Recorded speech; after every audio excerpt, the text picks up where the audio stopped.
तो स्वागत है आप सभी का हमारे इस चैनल नमन सिटी पे। और आज मैं आपके सामने लेके आया हूँ हर्ष को। और हर्ष का काफी एक स्ट्रगल भरा एक सफर रहा है।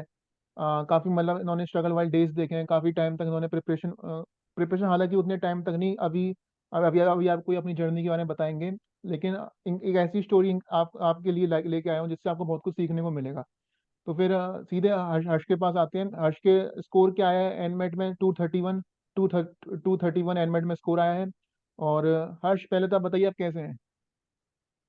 Fine, I am very fine. या तो सबसे पहले तो जब मुझे पता चला कि आपका स्कोर इतना अच्छा आया है, तो पहले मैं आपसे पूछूंगा आपका पहला रिएक्शन क्या था जब आपने अपना स्कोर देखा। तो एंड्रॉइड में क्या होता है, जैसे स्क्रीन मतलब जैसे टेस्ट एंड होता है, लास्ट में स्कोर वही डिस्प्ले कर देते हैं। तो मैंने जैसे देखा 231 है, तो पहले 1-2 सेकंड तक तो कुछ समझ ही नहीं आया क्या रिएक्शन है। फिर बहुत खुशी भी हुई कि हाँ चलो कि एकदम बिगड़ा नहीं, और फिर थोड़ा सा दुख भी हुआ कि कुछ 5-10 मार्क्स और एक्स्ट्रा आ जाते तो अच्छा रहता, कट ऑफ के ऊपर रहता, जो एक्सपेक्टेड कट ऑफ बताते हैं उससे ऊपर रहता। Next reaction. अच्छा। और हर्ष, हाँ हर्ष, आप माइक को पास ले लीजिएगा। जी सर।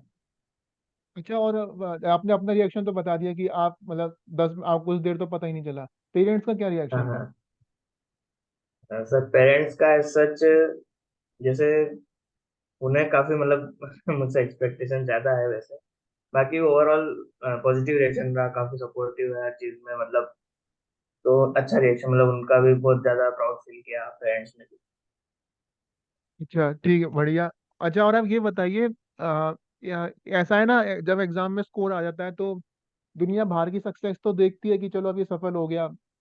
लेकिन पीछे का जो स्ट्रगल होता है आपका, मुझे यकीन है कि आपके भी प्रिपरेशन के टाइम पे ऐसा टाइम रहा होगा जब आपके दिमाग में काफी सेल्फ सेल्फ डाउट्स आए होंगे, नेगेटिव थॉट्स भी आते होंगे कि मैं तैयारी तो कर रहा हूँ पर क्या वो तैयारी काम आएगी, कितने मुझे रिजल्ट्स देके लेके देगी। तो ये नेगेटिव थॉट्स आते हैं ना एस्पिरेंट्स के माइंड में, उससे आपने कैसे डील किया? क्योंकि ये मेरे मेरे अकॉर्डिंग एक काफी इंपॉर्टेंट क्वेश्चन है, क्योंकि काफी प्रेशर में रहता है स्टूडेंट जब भी कोई तैयारी करता है एग्जाम के लिए। तो आपने नेगेटिव थॉट्स और सेल्फ डाउट्स इन सब से कैसे डील किया? जी सर, बिल्कुल। जैसे कि हम मतलब अकेले में, मैं तो अकेले में जैसे प्रिपेयर कर रहा हूँ, पूरा घर पे ही रह के कोचिंग वगैरह भी नहीं जा रहा हूँ, तो जब भी प्रिपेयर करता था माइंड में हमेशा एक डाउट रहता ही था कि क्या मैं आउटर वर्ल्ड के लिए कॉम्पिटिटिव हूँ, या फिर मैं अपने मतलब रूम में रहकर ही कुछ कुछ हो रहा हूँ, क्या है असलियत क्या है। ये जानना भी बहुत मुश्किल होता था। वो तो एनमेट में एक जैसे बहुत ही अच्छी चीज थी कि इनका ऑफिशियल मार्क्स जो थे, तो उनसे अपने लेवल पता चल जाता था। और ज्यादातर मैं मेरी एक यही सोच रहती थी कि जितने भी अपने कितने भी सेल्फ डाउट आए, लेकिन अल्टीमेटली यही है कि जो भी आप मेहनत करेंगे उसका कहीं ना कहीं उसका फल मिलना है, कहीं ना कहीं उसके फ्रूट्स आपको मिलेंगे। इसलिए मेहनत करते रहिए, और इसके बारे में मत सोचिए कि कुछ मिलेगा कि नहीं मिलेगा, तो एक दिन जरूर मिलेगा। जी जी, बिल्कुल, ये आपने बड़ी अच्छी बात कही। और वीडियो में आगे बढ़ने से पहले हर्ष, आपका educational background I am sure काफी लोग इंटरेस्टेड होंगे जानने में कि आपका बैकग्राउंड क्या रहा है। आप एनमेट में इतना अच्छा स्कोर किया है, तो आप अपने थोड़ा एजुकेशनल बैकग्राउंड, किस में आपने ग्रेजुएशन की है, उसके यहाँ थोड़ा बताइए, और कब से तैयारी कर रहे हैं आप, वो सब भी थोड़ा जरा अपना बैकग्राउंड इन्फो, अपना इंट्रो दे ओके दीजिए। Okay okay. तो एजुकेशनल बैकग्राउंड देखे तो मैं एक मतलब मध्य प्रदेश के स्मॉल टाउन से आता हूँ। तो यहीं की मतलब लोकल के स्कूल से मेरी स्कूलिंग थी। सीबीएसई स्कूल से ही थी। 10th 12th में भी मतलब नॉर्मल 70-80 लगभग परसेंट थे, मतलब एवरेज स्टूडेंट ही रहा हूँ शुरू से। और बीबीए भी मैंने किया था, तो यहीं की लोकल की यूनिवर्सिटी थी, वहीं से किया था। बाकी उसके बाद फिर जैसे मेरा मेन टारगेट यूपीएससी था, मैं एज ए यूपीएससी एस्पिरेंट हूँ। लेकिन इस साल प्रीलिम्स दी, उसके बाद मतलब स्कोर ठीक ठाक रहा, कुछ 3-4 मार्क्स से रह गया था उसके बाद। और प्रीलिम्स भी अब इस साल से अगर कोई जानता हो तो बहुत ज्यादा अनप्रिडिक्टेबल हो गई है, और लक भी बहुत ज्यादा हो गई है। इसलिए अब मैंने सोचा कि अब एक बैकअप ऑप्शन मुझे चाहिए। तो उसके लिए मैंने एमबीए एग्जाम देने का सोचा। तो उसमें सबसे मेन टारगेट जैसे कि सबका रहता है, तो मेरा भी कैट ही था। फिर कैट का था, साथ में मालूम पढ़ते रहिए, दोस्तों से बात करते रहिए, तो उन्होंने बताया कि एमएट वगैरह। तो मैंने सबके फॉर्म भरते गया। फिर कैट के लिए प्रिपरेशन स्टार्ट की। तो उसके लिए पहले 1-2 महीने कैट के लिए स्टार्ट की करते हैं। फिर उसके बाद एनमेट की डेट आने से 15 दिन पहले, मैंने 15 डेज पहले एनमेट की डेडिकेटेड स्टार्ट कर दी थी प्रिपरेशन। जी जी हर्ष। अच्छा हर्ष, आपकी स्टोरी तो काफी अच्छी लगी मुझे, लेकिन मुझे जो काफी मुझे इंटरेस्टिंग एक चीज लगी आपकी स्टोरी में, कि आपने कहा आप यूपीएससी की तैयारी कर रहे थे, मतलब सिविल सर्विस एस्पिरेंट थे आप। तो आप मुझे मेरा एक क्यूरियोसिटी है जानने में कि क्या यूपीएससी की जो तैयारी है वो किसी भी तरह किसी भी एमबीए के सेक्शन में इंग्लिश इंग्लिश में क्या हेल्प करती है आपके, या किसी और से, या बिल्कुल भी कोई रिलेशन नहीं है यूपीएससी और एमबी प्रिपरेशन का? इस पे आपकी क्या राय है? क्योंकि मुझे यकीन काफी है कई सारे हमारे व्यूअर्स यूपीएससी की तैयारी कर रहे होंगे और वो भी शायद एमबीए में करना आना चाह रहे होंगे। तो उनके लिए बताइए कि क्या यूपीएससी की तैयारी से कुछ कैट में फायदा मिलता है, या फिर कैट, सर, या सॉरी कैट एंड मेट, या फिर एमबीए की तैयारी से क्या यूपीएससी में फायदा मिलता है? कोई भी रिलेशन है इन दोनों फील्ड के बीच, या कोई रिलेशन नहीं है? सर जैसे एप्टीट्यूड टेस्ट की अगर बात करें तो उसमें यूपीएससी में भी एक पेपर होता है सीसेट करके। तो उसका भी लेवल आजकल मतलब काफी, तो उसकी प्रिपरेशन करते हैं तो आपके मतलब क्वांट वगैरह तो अच्छे से प्रिपेयर हो ही जाते हैं। और अगर इनडायरेक्ट इम्पैक्ट्स की अगर हम बात करें तो आपका, जैसे मैं पहले यूपीएससी की प्रिपरेशन करता था तो 10 to 12 आवर्स डेली मुझे पढ़ने की हैबिट थी। और ये हैबिट मुझे अभी इतनी काम आ रही है कि जो भी, जैसे मैं 15 डेज के अंदर एडमिट कर पाया, तो उस 15 डेज पे आप अगर आवर्स से गिने तो मैंने 100 to 150 आवर्स पूरे डेडिकेट करे होंगे उसमें। तो वाह, दैट इज एक तो ब्रिलियंट। सिटिंग सिटिंग कैपेसिटी काफी बढ़ जाती है। और अगर आगे जाके भी देखा जाए तो अगर जीडीपीआई वगैरह में, तो जैसे काफी करंट अफेयर्स वगैरह और जनरल नॉलेज वगैरह वो काफी बढ़ जाता है। और वोकेबलरी थोड़ी कुछ कुछ ठीक हो जाती है काफी, मतलब नॉलेज ऐसा आप एलियन नहीं रहते, वर्ल्ड से काफी अ, परिचित हो जाते जी हैं। जी, बहुत बढ़िया आपने ये एक्सप्लेन किया। अच्छा, और हर्ष, अब आपके इंडिविजुअल सेक्शन स्ट्रेटेजी पे आते हैं, क्योंकि मुझे यकीन है कई सारे स्टूडेंट्स वही आपसे जानना चाह रहे होंगे कि आपने किस तरह से सारी सभी सेक्शन तैयार किए। आपने ये भी कहा कि आप 15 दिन आपने डेडिकेटेड दिए एनमेट के लिए, काफ़ी आपने आवर्स दिए उन 15 दिनों में। तो मैं आप एक एक करके हम सभी सेक्शंस की बात करते हैं। इंग्लिश सेक्शन से स्टार्ट करते हैं।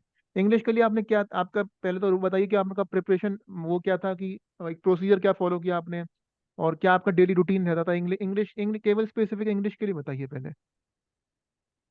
या लैंग्वेज इंग्लिश, सेक्शन के लिए। लैंग्वेज सेक्शन में ऐसा रहता है कि 28 मिनट्स रहते हैं और 36 क्वेश्चन करने रहते हैं।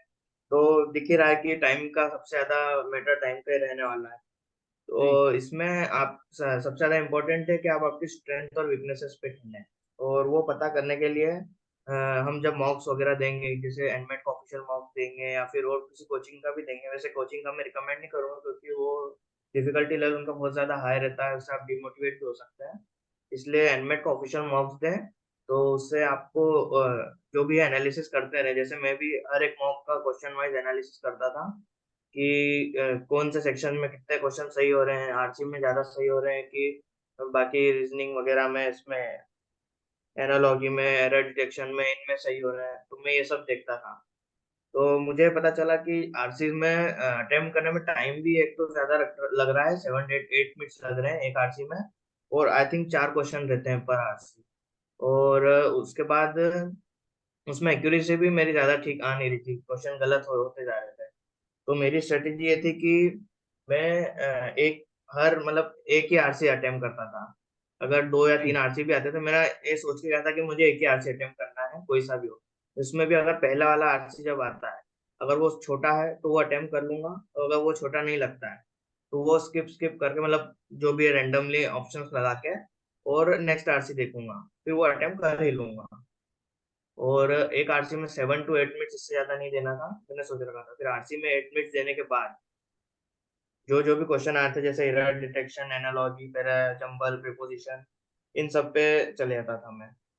और इन सब के लिए भी मैंने जैसे मॉक जब देता था तो सबका मतलब हर एक क्वेश्चन में कितना टाइम लग रहा है, इवन सेकंड्स तक भी काउंट करके मैं गया था कि इसमें इतने सेकंड लग रहे हैं, इसमें इतने सेकंड लग रहे हैं।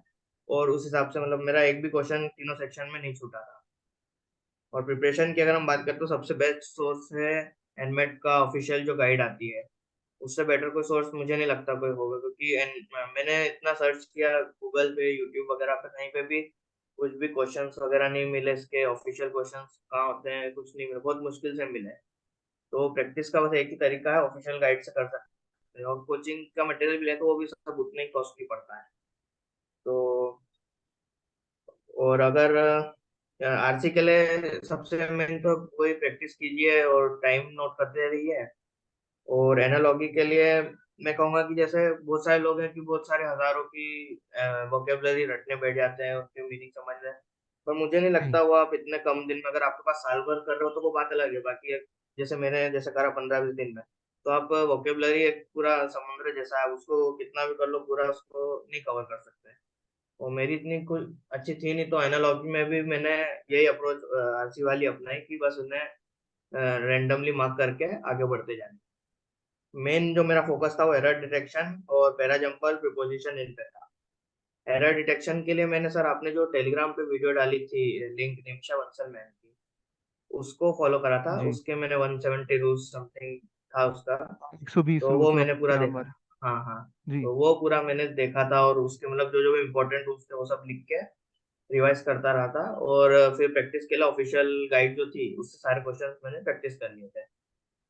और पैरा जंबल्स कैट की प्रिपरेशन के साथ साथ हो ही जाते हैं उसमें तो, और बिना ऑप्शन वाले रहते हैं। इसमें तो ऑप्शन वाले तो काफी इजी होते हैं, पैरा जंबल आपको हम्म। स्कोर करके देते हैं। प्रिपोजिशन भी मतलब इजी था, वो भी आप प्रैक्टिस कर सकते हैं ऑफिशियल गाइड से, बाकी इजी रहता है। बस उसमें आप कोट करके देखिए, अगर आपकी ग्रामर अच्छी है तो काफी आसानी से हो जाएगा। और तो बस लैंग्वेज में तो सर यही था। तो मुझे मुझे जो काफी एक इंटरेस्टिंग बात लगी, आपने कहा कि आपने मॉक्स को काफी अच्छी तरह यूज किया। तो ये एक स्टूडेंट्स के लिए मैं समझता हूँ काफी इंपॉर्टेंट है समझना कि चलिए आप तैयारी तो करते हैं, लेकिन फिर उसको मॉक्स पे इम्प्लीमेंट करनी है आपको अपनी स्ट्रेटेजी। जैसे कि आपने कहा जी कि सर। आरसी में आपको टाइम ज्यादा लग रहा था, तो उसके बारे में आप एक प्लानिंग हम्म। करे गए थे कि आप आरसी को कैसे मैनेज करोगे। और उसके अलावा जो भी आपने शेयर किया अपने अपने सोर्सेज। अच्छा, मैं बता दूं जो भी देख रहे हैं कि जो आप एरर डिटेक्शन की बात कर रहे थे, वो एक वीडियो है 12 घंटे की यूट्यूब पे। आप में से जो भी एरर डिटेक्शन इंप्रूव करना चाहता है अपना, तो ये लिखिएगा 120 rules of grammar bye Nimisha Bansal ma'am. तो एक 12 घंटे की वीडियो है, काफ़ी हेल्पफुल वीडियो है। आपका जो ग्रामर एरर डिटेक्ट करने की कैपेबिलिटी है ना, वो काफ़ी इंप्रूव होगी उससे, अगर आप वो 12 घंटे की वीडियो देख लो। तो वो है। अच्छा, और हर्ष अब आते हैं आपके दूसरे सेक्शन पे। अच्छा, आपके ओपिनियन में आपका स्ट्रॉन्गेस्ट सेक्शन क्या था इन तीनों में, मैथ रीजनिंग इंग्लिश में? सर एलआर था, लॉजिकल रीजनिंग।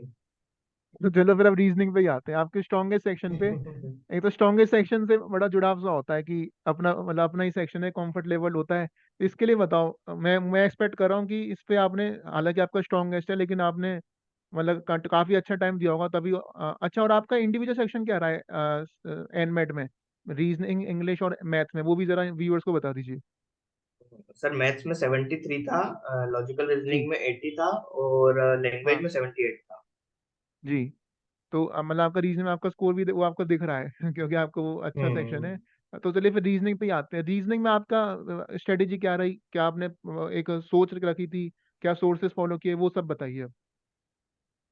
रीजनिंग में हमारे पास 36 क्वेश्चंस रहते हैं और 40 मिनट्स रहते हैं। तो और ये सेक्शन में मानता हूँ हम सबके लिए स्कोर बूस्टर रहता है। जैसे ज्यादातर एस्पिरेंट्स रहते हैं, वही जो कैट की प्रिपरेशन कर रहे होते हैं, वो इधर भी एनमेट वगैरह देते हैं, ओमेट्स देते हैं। तो जो कैट के अगर एलआरडीआई कर सकते हैं तो उनके लिए ये एनमेट का लॉजिकल रीजनिंग बहुत इजी होता है। मतलब आप काफी कुछ इसमें स्कोर कर सकते हैं। और उसके बाद भी जैसे उसमें सबसे मेन जो है एक नया, वो है क्रिटिकल रीजनिंग। क्रिटिकल जी। रीजनिंग जो है ये एक नई चीज है जो कि मतलब ज्यादातर किसी भी एग्जाम में या फिर कहीं ओल्ड एक्सपीरियंस होता नहीं है। तो इसके लिए मैं चाहता था कि मतलब कहाँ से करूँ, मैं काफी कंफ्यूज था कि किधर से करना चाहिए, कोई सोर्स ऐसा मिल नहीं रहा था। और मतलब यूट्यूब पे थे पर उनमें भी इतना समझ नहीं आ रहा था। तो फिर मैंने वही कि ऑफिशियल गाइड थी एनमेट की, उसमें मतलब हर एक के क्वेश्चंस भी थे। तो पहले मैं मतलब बिना कुछ ऐसे सीखे डायरेक्ट सॉल्व करने लगा। उसमें देखा क्या मिस्टेक है और क्या करना चाहिए। मतलब मेन उससे मालूम ये पड़ता है कि एनमेट की क्या सोच है, एनमेट जो एग्जाम वाले हैं उनकी क्या सोच है। जैसे क्रिटिकल रीजनिंग में ऐसा नहीं कह सकते कि कोई एक ही एक एब्सोल्यूट आंसर हो सकता है, उसमें दो तीन भी आंसर हो सकते हैं, लेकिन सबसे ज्यादा सही क्या होता है हमें उसे मार्क करना होता है। तो ये हमें जो एनमेट की और ऑफिशियल गाइड है उससे ही पता चलेगा कि उनकी क्या सोच है और उनकी क्या मेंटेलिटी है, वो किस हिसाब से जो मार्किंग कर रहे हैं। जी। तो उसके लिए आपको वही करना पड़ेगा। और सबसे ज्यादा तो वेटेज क्रिटिकल रीजनिंग पे रहता है। इसके बाद इनपुट आउटपुट एक हो जाता है, उसके 3-4 क्वेश्चन रहते हैं। एक सेट आया था, कम होते जा रहा है उसका भी। तो उसके लिए मैंने जो दो यूट्यूब चैनल प्रिफर करे थे, एक था एमबीए करो और एक था एलाइड क्रिट। इन दोनों से मैंने देखा था इनपुट आउटपुट। इसमें भी मतलब ज्यादा इन्वेस्ट टाइम करना मतलब नहीं है। इससे अच्छा मतलब दूसरे क्वेश्चंस भी होते हैं, जैसे पजल्स वगैरह जो आती है कैट की, कैट से बहुत इजी आती है, और आप मतलब बहुत इजी आती है, आप उनमें स्कोर काफी अच्छा कर सकते हैं। ओवरऑल स्ट्रेटेजी यही थी सर। और अगर टाइम का आपको थोड़ा इशू रहता है, क्रिटिकल रीजनिंग अगर आप ज्यादा करते हैं तो टाइम का इशू आता है, इसलिए कोशिश कीजिए कि आप रीजनिंग में थोड़ा ज्यादा जो रहती है उसमें थोड़ा स्ट्रेंथ अपनी बना। अच्छा, और जैसे हर्ष आपने कहा कि आपने इनपुट आउटपुट के लिए एलिस गेट का यूट्यूब चैनल फॉलो किया, क्रिटिकल रीजनिंग के लिए भी कोई स्पेसिफिक यूट्यूब चैनल या कोई स्पेसिफिक बुक या सोर्स आप बताना चाहोगे? सर क्रिटिकल रीजनिंग के लिए यूट्यूब चैनल तो नहीं, एनमेट के ऑफिशियल गाइड से मैंने पूरा करा। अच्छा, एनमेट के ऑफिशियल गाइड, और जो भी बाकी के जो मिसलेनियस टॉपिक्स हैं जैसे कैलेंडर, क्लॉक, पजल्स, ये सब के लिए भी आपने एनमेट ऑफिशियल गाइड को रेफर किया? नहीं नहीं, ये तो सब सर कैट की प्रिपरेशन चल ही रही थी, जैसे मैं फिजिक्स वाला करके मैंने सब्सक्रिप्शन ले रखा उनका, तो अच्छा। उनसे मैंने तो उससे मैंने कर लिया था ये सब चीजें। और ये सब तो जैसे यूपीएससी में भी मैंने सी सेट के लिए भी ये सब रहते ही, मतलब काफी एग्जाम दिए मैंने, एसबीआई वगैरह की एसएससी सबके फॉर्म भरते रहता था, सबके एग्जाम दे अच्छा। रखी, इसलिए ये सब तो नॉर्मल ही था, कुछ जरूरत पड़ी नहीं इनकी प्रैक्टिस की। ठीक। अच्छा, और एक जो मैं पॉइंट ऐड करना चाहूंगा कि अभी तक हमने रीजनिंग और इंग्लिश से बात की। इंग्लिश में मैं एक और चीज ऐड करना चाहूंगा कि आप रीडिंग जरूर करें, क्योंकि रीडिंग से है ना आपकी कॉम्प्रिहेंशन स्किल, मतलब कॉम्प्रिहेंशन में हमेशा कहता हूँ कि कॉम्प्रिहेंशन क्या है वो समझो। स्क्रीन पर आपके सामने 10-15 लाइनें लिखी हैं, वो पढ़ के जल्दी से अपने दिमाग में कॉम्प्रिहेंड करना, उसे प्रोसेस करना उस इन्फॉर्मेशन को, वो जो उसी को कॉम्प्रिहेंशन स्किल्स कहते हैं। वो कब इंप्रूव होगी? जब आप रेगुलर रीडिंग करोगे। कुछ वेबसाइट्स के नाम मैं हमेशा लेता हूँ, फिर रिपीट कर देता हूँ। eon.com हो गया, या एडिटोरियल्स होगा जैसे कि मिंट न्यूज़पेपर का, हिंदू न्यूज़पेपर का। तो रेगुलरली कुछ है ना, अपना सुबह का कुछ टाइम रीडिंग के लिए जरूर दिया करें, क्योंकि उससे आपकी कॉम्प्रिहेंशन स्किल्स इंप्रूव होगी। कॉम्प्रिहेंशन अच्छा होगा तो अपने आप ही इंग्लिश सेक्शन में भी स्कोर बढ़ेगा। और हर्ष ने तो आपको जैसे सोर्स बताए, ग्रामर के लिए आपको सोर्स बताया, 120 रूल्स वाली वीडियो का, निमिषा बंसल मैम की। और एनमेट ऑफिशियल गाइड का रोल अभी तक आपको बताया कि कैसे उससे इनको प्रैक्टिस में कितनी हेल्प मिली, चाहे वो रीजनिंग के क्वेश्चंस हो, चाहे वो लैंग्वेज सेक्शन में हो। और इन्होंने मॉक्स की इंपॉर्टेंस बताई कि मॉक्स से इन्होंने कैसे अपने इंग्लिश सेक्शन को इम्प्रूव किया। उसमें ये टाइम नोट करते थे कि किस सेक्शन में, किस तरह क्वेश्चन में कितना टाइम लग रहा है। तो ये सब वो पॉइंट है जो आपको ध्यान में रखने हैं कि सिर्फ मॉक्स मत दो, उसके बाद उसका एनालिसिस भी आपको करना है। ये देखना है कहाँ किस तरह क्वेश्चन में ज्यादा टाइम ले रहे हो। उससे आपको यही पता चलेगा कि कमजोरी कहाँ है, कौन सा क्वेश्चन आपको छोड़ना है। पेपर में अक्सर कहता हूँ मैं कि कौन सा आप कर रहे हो ना, वो तो अच्छी बात है, आपको पता होना चाहिए कौन सा आपको करना है। ये पता होना बहुत जरूरी है कौन सा छोड़ना है। अगर आप गलत क्वेश्चन पिक करोगे ना और उससे अटेम्प्ट करोगे, अपना फालतू टाइम भी गवाओगे, और पेपर के टाइम आप घबरा भी सकते हो अगर आप उसे क्रैक नहीं कर पाए उस क्वेश्चन को। तो हर्ष, अब आते हैं मैथ के सेक्शन पे, जो कि मुझे लगता है कईयों का मतलब शायद वीकेस्ट सेक्शन हो। मैथ एक थोड़ा का रहता है ना कि हम्म। एक डर रहता है स्टूडेंट्स का। तो मैथ के लिए आप बताओ कि मेन जो टॉपिक्स है मैथ में, अर्थमेटिक, अलजेब्रा, ज्योमेट्री, ये सब जो मेन टॉपिक्स हैं खासतौर से, तो इनके लिए आपको क्या सोर्स रहेगा, आपकी प्रिपरेशन स्ट्रेटेजी रही? और क्या मैथ्स वही सेक्शन था जिसमें आपको प्रिपरेशन में सबसे ज्यादा टाइम लगा? बाकी दोनों कंपेरिजन, दोनों सेक्शन से कंपेरिजन में, कि आपको सबसे ज्यादा टाइम मैथ में लगा, क्योंकि सिलेबस काफी वाइड भी है? तो इस पे थोड़ा बताइए।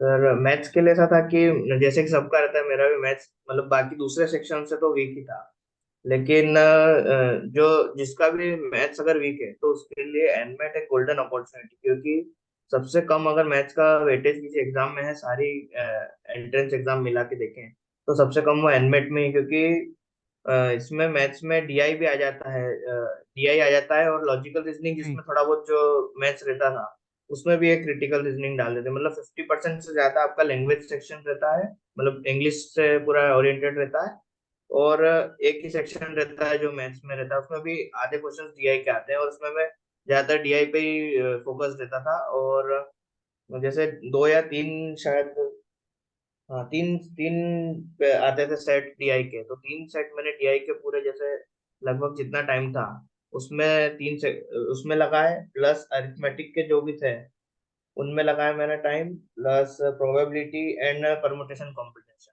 ये सब मेरे स्ट्रेंथ, जो भी स्ट्रेंथ मैंने वही करा। इसमें भी सेम वही कि मॉक्स दीजिए और अपनी स्ट्रेंथ है वो पहचानिए और वही क्वेश्चन ज्यादातर करके आइए, और अगर उसमें भी अगर स्ट्रेंथ ज्यादा नहीं है तो फिर प्रैक्टिस कीजिए ज्यादा से ज्यादा अपने स्कोर को बूस्ट करने के लिए। सोर्स मेरा ये रहा कि वही मैंने फिजिक्स वाला का जो सब्सक्रिप्शन ले रखा था, उनपे जो मतलब दो फैकल्टीज है मैथ्स की, वो मतलब ब्रिलियंट है, जी। उनसे अच्छा मैथ्स मैंने कभी कोई टीचर नहीं देखा। तो वहां से मैंने मैथ्स का करा था।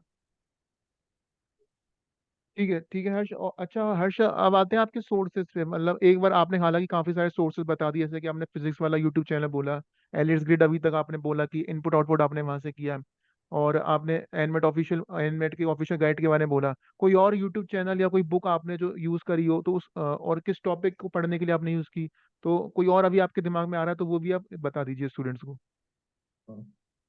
एक यूट्यूब चैनल है नमन सेठी करके। उसको हम्म। उस पे मैंने देखी हम्म। थी एनमेट की वीडियोस वगैरह, और वो सर जब लाइव थे तो उनसे मैंने कांटेक्ट किया, तो उनसे भी काफी गाइडेंस मिली। और उनसे मैंने पूछा था कि एनमेट ऑफिशियल गाइड लेनी चाहिए। मैं पहले सोच रहा था कि क्या करूँ, ले नहीं लूं, मतलब वर्थ इट होगी कि नहीं, काफी कॉस्टली भी थी। तो सर ने बताया कि हाँ लेना चाहिए, तो फिर मैंने ली। यार आप ऐसा बोल के शर्मिंदा कर देते हो। यू अच्छा डिजर्व और इट। कोई अच्छा, जैसे ऐसे आपने फिजिक्स वाला का कोर्स लिया था तो मॉक्स आपने फिजिक्स वाला के दिए या फिर कहीं और से भी दिए? इस पे जरा बताओ कि मॉक्स कौन कौन से प्लेटफॉर्म के एनमेट, दिए और। हाँ। एनमेट के लिए।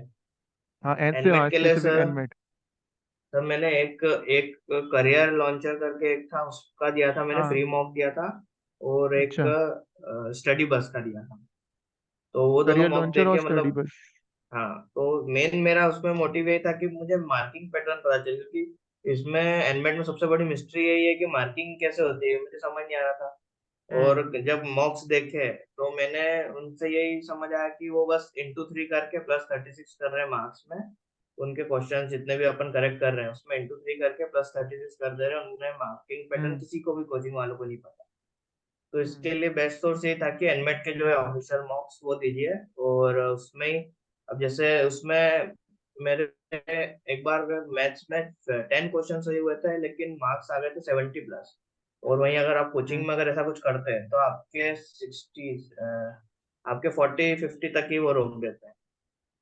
तो ये आपको उसी से पता चलेगा, एनमेट का ऑफिशियल मॉक्स से। बाकी इसके अलावा मैंने और कोई मॉक्स नहीं लिया। जी तो एक जो अभी तक ओवरऑल मुझे आइडिया मिला हर्ष की बात से, कि वो ये है कि मॉक्स जो है ना, जो कोचिंग इंस्टीट्यूट, कोई भी, मैं एक कोई कोचिंग इंस्टीट्यूट का नाम नहीं ले रहा, कोई भी कोचिंग इंस्टीट्यूट है ना, उसमें जो मार्किंग सिस्टम है वो थोड़ा समझना मुश्किल है कि वो किस तरह से एनमेट के मॉक मॉक में मार्किंग करते हैं। तो अगर आपको अपनी प्रिपरेशन लेवल जज करनी है, जो बेस्ट तरीका है वो ये है कि एनमेट के जो ऑफिशियल मॉक आपके डैशबोर्ड पे हैं उन्हें जरूर दे के जाइए। मुझे मुझे अपना भी याद है, अभी मैं हर्ष से भी ये क्वेश्चन करूंगा। हर्ष, मुझे याद है कि लास्ट ईयर क्या हुआ था, मेरा एनमेट का ऑफिशियल मॉक मैंने दिए थे, और मैंने पेड भी वाले भी लिए थे, और फ्री वाला भी दिया था और पेड वाला भी लिया था। मेरा एवरेज स्कोर उन सभी मॉक्स में अराउंड 260 थी, अराउंड 260 था। और मेरा एक्चुअल स्कोर भी उसी के आसपास आया, 263 आया। तो क्या आपके केस में भी ऐसा हुआ कि आपके एक्चुअल जो स्कोर आया है वो आपके ऑफिशियल मॉक वाले स्कोर के आसपास है, या फिर उनमें बहुत डिफरेंस है? आप अपने मॉक्स के स्कोर याद है आपको कितने आए थे एनमेट का ऑफिशियल जो जी मॉक सर। आपने दिए? सर मैंने भी पेड वाले परचेस किए थे, और टोटल 4 मॉक्स हम्म। दिए थे। उसमें पहले में 204 आए थे, दूसरे में 216, तीसरे में भी 220 के लगभग थे, और हाईएस्ट हम्म। मेरे गए थे 228। अच्छा हाँ, तो मतलब काफी क्लोज है वो आपके एक्चुअल स्कोर के। हाँ हाँ। हाँ तो लास्ट जो वाला जो एक था उसमें 228।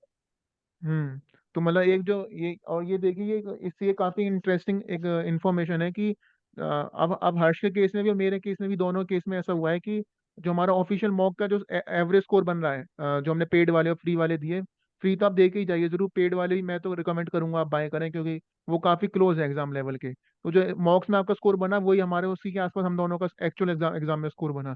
तो अगर आपको अपनी प्रिपरेशन लेवल जज करनी है, आप कहाँ स्टैंड करते हो, तो ऑफिशियल मॉक जरूर दीजिए। वो किसी भी कोचिंग इंस्टीट्यूट के मॉक से बेटर है, ये याद रखिए। अच्छा और ठीक है। हर्ष, अब आते हैं आपके डेली रूटीन पे।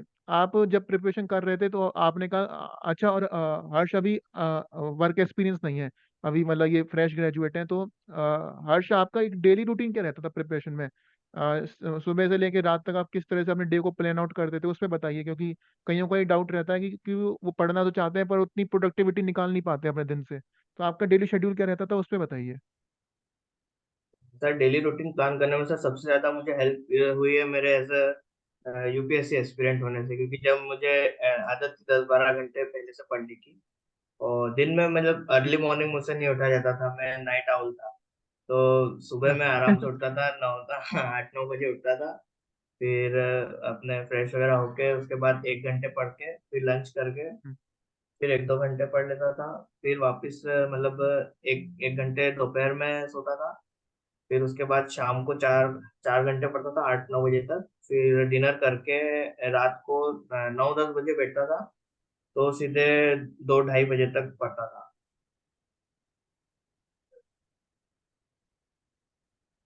जी हाँ। और हर्ष, आपने जैसे कहा कि आप मतलब मेनली नाइट में एक वो करते थे स्टडी को अपना, मतलब आप नाइट में आपकी अच्छी पढ़ाई होती थी।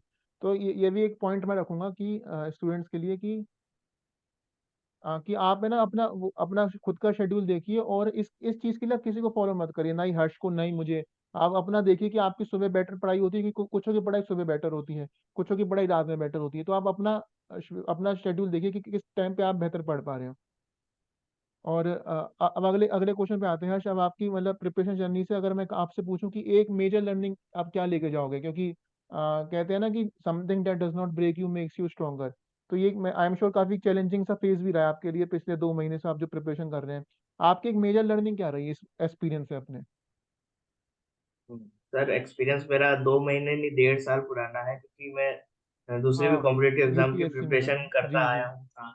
तो मतलब पहले जैसे अभी तक एनमेट के पहले जो भी एग्जाम मैंने दी, तो उसमें यही रहा कि बाउंड्री या उससे नीचे या उससे ऊपर ऐसा ही कुछ रहा। तो उस कारण मतलब मैंने ऐसा है कि उस समय में भी बिलीव नहीं किया अपने आप पर, और बिलीव करता रहा कि हाँ मैं कर सकता हूँ, मेहनत करता रहा। मतलब ऐसा नहीं कि यार नहीं हो रहा है छोड़ो, क्या अपन भी मतलब मेहनत कर रहे हैं, पता नहीं कुछ होगा कि नहीं होगा। मैं करता रहा, मेहनत करता रहा। हम्म। और अब एनमेट में कुछ अच्छा स्कोर आया, तो और बिलीव हो रहा है कि हाँ मैं कुछ कर सकता हूँ। और अब कैट के लिए भी उससे काफी मोटिवेशन मिला है कि अब मैं कैट में और ज्यादा करूंगा तो शायद कुछ अच्छा हो सकता है उसके लिए। और जी सबसे बिल्कुल होगा। ज्यादा, और एक मुझे सबसे बेस्ट चीज जो अच्छी लगी, मतलब पता हम्म। चली इस फेज में, कि हमें जो भी हमारे कंट्रोल में होता है सिर्फ उन्हीं चीजों पे ध्यान देना चाहिए, जो कंट्रोल में नहीं होता उन चीजों पे ध्यान नहीं देना चाहिए। जैसे कि कई लोग होते हैं जैसे कि सोचते थे कि हम क्या होगा ये एग्जाम में क्वेश्चन ऐसे आएंगे, या फिर अब 3 लाख कैट में भी इतने एस्पिरेंट हो गए, एनमेट में भी एस्पिरेंट इतने ज्यादा हो गए, तो क्या करें। तो इन चीजों पे ध्यान नहीं देना चाहिए, और जो भी हमारे कंट्रोल में है जो कि है मेहनत करना और ज्यादा से ज्यादा प्रैक्टिस करना, तो उस पे ध्यान देना चाहिए। और हर्ष ने देखो एक काफी अच्छी बात कही कि जो लास्ट पॉइंट आपने बोला कि हमें अब ये नहीं देखना चाहिए कि कितने लोग अपीयर हो रहे हैं, 3 लाख ने फॉर्म भर दिया। आप अपनी तैयारी रखो। देखो आप अपने ही कॉम्पिटिटर हो, सबसे बड़े कॉम्पिटिटर आपका कौन इंसान है ना, वो आपको देखना आपका सबसे बड़ा कॉम्पिटिटर कौन है। तो जाओ अभी शीशे के सामने खड़ा हो जाओ। वो जो आपको दिखेगा ना वो आपका सबसे बड़ा कॉम्पिटिटर है। वही आपको रोकता है, वही आपके मेंटल ब्लॉक जो लाता है ना वही लाता है, वही आपको बताता है कि तू इतना नहीं कर सकता, तो तेरे से 10 घंटे पढ़ाई नहीं होगी। अगर आप उस इंसान को हरा दोगे ना, फिर आपका कोई और कॉम्पिटिटर नहीं बचा। तो हर्ष ने काफी अच्छा पॉइंट रखा। और हर्ष, अगर मैं आपसे कहूँ कि अब आपकी क्या एडवाइस रहेगी, जो आपने एनमेट में अच्छा स्कोर कर लिया है, आप दूसरों को क्या कहोगे? कुछ एक अगर आपके दिमाग में चीज हो कि आपको ये जरूर करना है अगर आपको एनमेट क्रैक करना हो, तो आपकी एडवाइस क्या रहेगी? सर एनमेट का गोल्डन रूल है सबसे ज्यादा कि टाइम मैनेजमेंट आपको सबसे अच्छे से करना जरूरी है। और दूसरा प्रैक्टिस तो है ही है। और एक और है कि इनकी जो ऑफिशियल मॉक्स एंड ऑफिशियल गाइड्स है, आप सोचिए मत कि एक्सपेंसिव है या जो भी, आप अगर हो जाता है तो फिर लाइफ टाइम वो आपको फ्रूट बेयर करके देगी। तो वो आप इन इन चीजों को बिल्कुल नहीं भूल सकते हैं। जी। और हर्ष, अभी अब हम टेलीग्राम के क्वेश्चन ले लेते हैं। कुछ क्वेश्चन आए थे टेलीग्राम पे। तो डैनी ऐसे पूछ रहे हैं कि कौन से टॉपिक हमें जरूर पढ़ने चाहिए, और अपना टाइम कैसे मैनेज करें उन टॉपिक्स में, और कौन से टॉपिक मतलब हमें वो लिखने हैं कि मस्ट, मतलब जरूर हमें करके जाने चाहिए। तो इस पे आप क्या कहोगे डैनी को?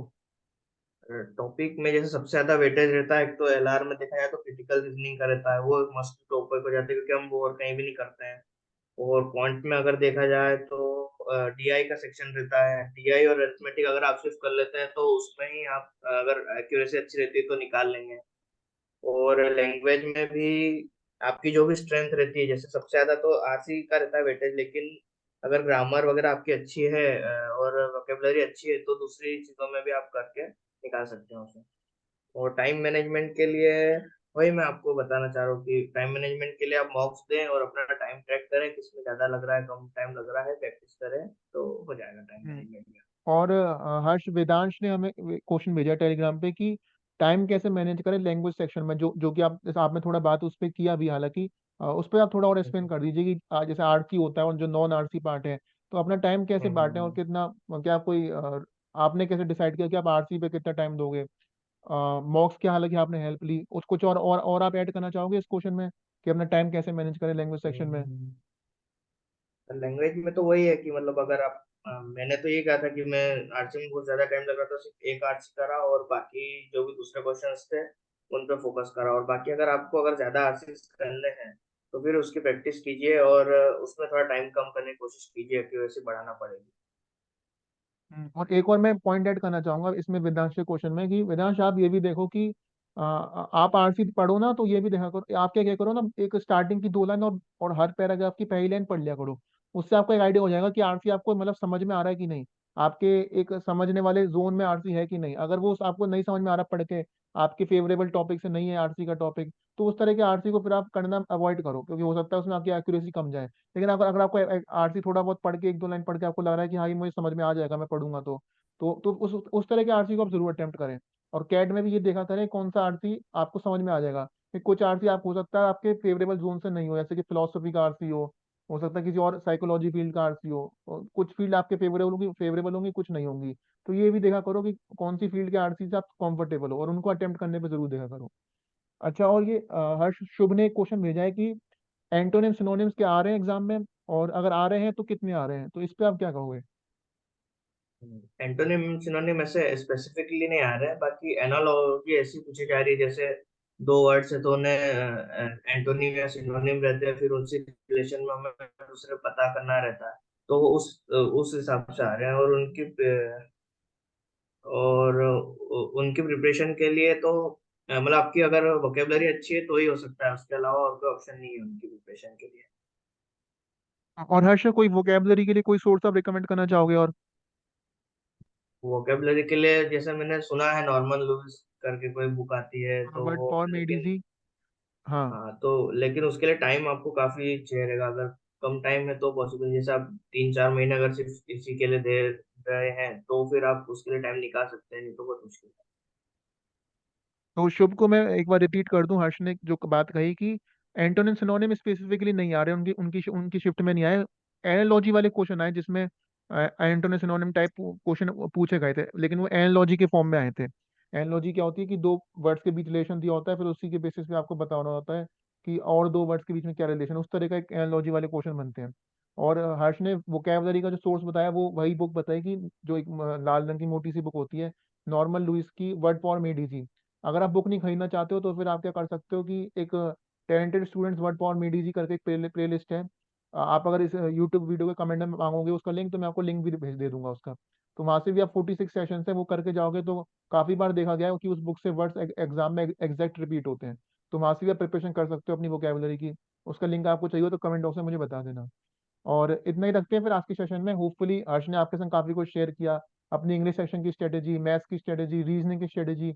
इन्होंने बताया कि कैसे इन्होंने अपने इंग्लिश में जो आरसी की इनकी वीकनेस थी उसको ओवरकम किया। एनमेट ऑफिशियल गाइड का रोल कितना इंपॉर्टेंट है, एनमेट ऑफिशियल मॉक का रोल कितना इंपॉर्टेंट है, मॉक्स में एनालिसिस करना मॉक्स का कितना इंपॉर्टेंट है, कि ये देखना कि किस तरह क्वेश्चन में आप ज्यादा टाइम दे रहे हो, किस तरह क्वेश्चन में अपना टाइम आप बचा सकते हो।